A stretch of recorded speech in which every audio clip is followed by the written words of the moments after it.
Hey, welcome to The Explainer. Today we're going to cut through all the noise, all that conflicting muscle building advice you see online, to give you one simple blueprint. We've distilled the wisdom from 7 of the smartest minds in the game to build the ultimate hack for making gains. Let's get into it. And look, we're kicking things off with this monster quote from nutrition researcher Alan Aragon. The principles we're about to cover, that's exactly what he's talking about. If you can master these fundamentals, you have unlocked almost all of your muscle building potential. Everything else is just details. All right, so here's the game plan. Think of it like we're literally building your muscle building blueprint, piece by piece. We'll start with Pillar 1, your exercises. Then we'll cover volume, intensity, and the all-important fuel for growth, leaving you with a full-on action plan. Okay, let's get right into it. Pillar 1. This is the foundation, the what of your workout. The exercises you choose are the absolute building blocks for everything that follows. So, first question on everyone's mind, how many different exercises do you actually need for a muscle group? Well, according to Dr. Mike Israeltel, a PhD in sports physiology, the sweet spot is just 2 to 4 per week. That's it. This gives you enough variety to hit the muscle from different angles, but not so much that you get paralysis by analysis, or you're switching things up so often you never get good at anything. Okay, so this is basically Dr. Israeltel's greatest hits album for exercises. You've got the classics, right? Presses, squats, rows, but check out the little details he adds. For back, he recommends flexion rows, where you actually let your back round a bit to get what he calls an extra juicy thickness. Or for calves, it's not just doing the raise, but getting a deep 2 to 4 second stretch at the bottom of every single rep. That's where the magic happens. All right, so you've picked your 2 to 4 exercises. Awesome. But now comes the question I get all the time. How long do I stick with them? When is it actually time to change things up? And you know what? The answer from Dr. Israeltel is so refreshingly simple. It's basically a little checklist. Are you getting a good pump and feeling that nice muscle soreness the next day? Yep, good. Are you getting stronger, adding weight or reps over time? Yep, good. Do your joints feel healthy and happy doing it? And this one's important. Do you not absolutely hate doing the exercise? If you can say yes to all of that, there is zero reason to change. Stick with what's working. All right, let's keep building. On to Pillar 2. We've got the what, now we need the how much. This is all about training volume, so how many sets you're doing, and crucially, how you make sure you're always progressing.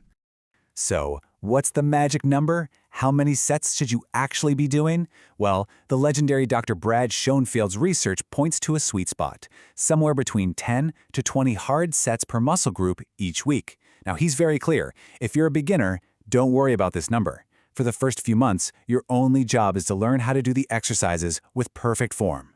And this is where it gets interesting, because your volume actually tells you how often you should train a muscle. If you're on the lower end, under 10 sets a week, hitting that muscle once a week can be totally fine. But once you get into that higher 10 to 20 set range, you're almost definitely better off splitting that volume up over 2 or more days. So instead of some brutal marathon 16-set chest day on Monday, maybe you do 8 sets on Monday and another 8 on Thursday.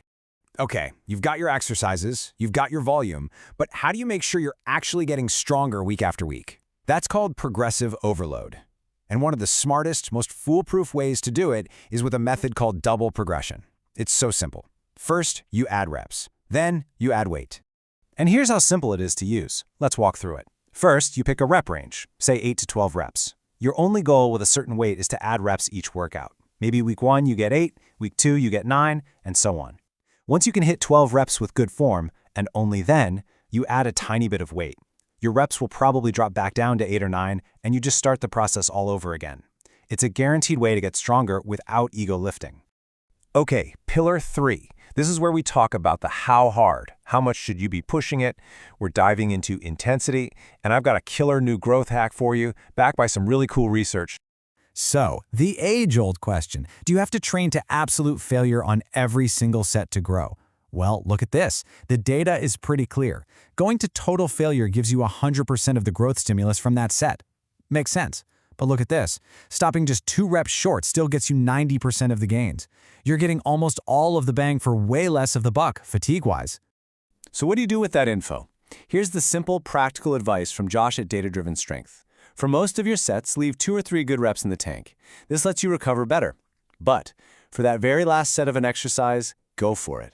Take that one all the way to failure to really maximize the signal. It's the best of both worlds. Okay, now for that hack I mentioned. Get ready for this one. It's a technique called lengthened partials, and the research from Dr. Milo Wolf is showing it can speed up muscle growth by a pretty staggering 5 to 15%. This is a real game changer. So what on earth are lengthened partials? It's simpler than it sounds. Imagine a bicep curl. Instead of doing the full curl from bottom to top, you only do the bottom half of the movement, from your arm being straight up to about 90 degrees. This keeps crazy tension on the muscle when it's most stretched. Dr. Wolf suggests using this on about half of your sets for safer exercises like curls or lateral raises. And believe it or not, it works great even for beginners once they've got the basics down. We have built an absolutely killer training plan, but none of it matters without this last and honestly most important pillar: nutrition. You gotta remember, the workout is just the signal for your muscles to grow. The food you eat, that's the actual raw material that builds them. So when you're trying to build muscle, how fast should the scale actually be moving up? Well, according to Dr. Eric Helms, it totally depends on where you're at in your lifting journey. If you're a novice, your body can build muscle way faster, so you can aim to gain about 2% of your body weight per month in a decent calorie surplus. But as you get more advanced, your gains slow down, so your surplus needs to shrink to match. Otherwise, you just end up gaining unnecessary fat. And inside those calories, what's the one macro you absolutely have to nail? It's protein. No surprise there. Alan Aragon recommends a target of 1.6 to 2.2 grams of protein per kilogram of body weight. That's about 0.7 to 1.0 grams per pound for us here in the States. If you can consistently hit that number, you've done 90 to 95% of the work on the nutrition side. So you know you gotta hit that protein goal, right? And getting it from different foods is smart, but it turns out one specific protein source might have a hidden superpower, especially for guys. And what is this superpower? Look at this number. A plus 239. That is a massive jump. But a jump in what exactly? Testosterone. And honestly, this is wild. A study had one group eat 3 whole eggs after their workout, and another group eat the same amount of protein from just egg whites. After 12 weeks, the whole egg group's testosterone shot up by that insane number. The theory is that the dietary cholesterol from the yolks is a powerful building block for testosterone production. And that's it. That's the whole blueprint, all 4 pillars. You now know what exercises to do, how much volume you need and how to progress, how hard you need to train, and how to eat to make it all happen. Look, the science is in. The experts have spoken. We've laid out the entire blueprint for you.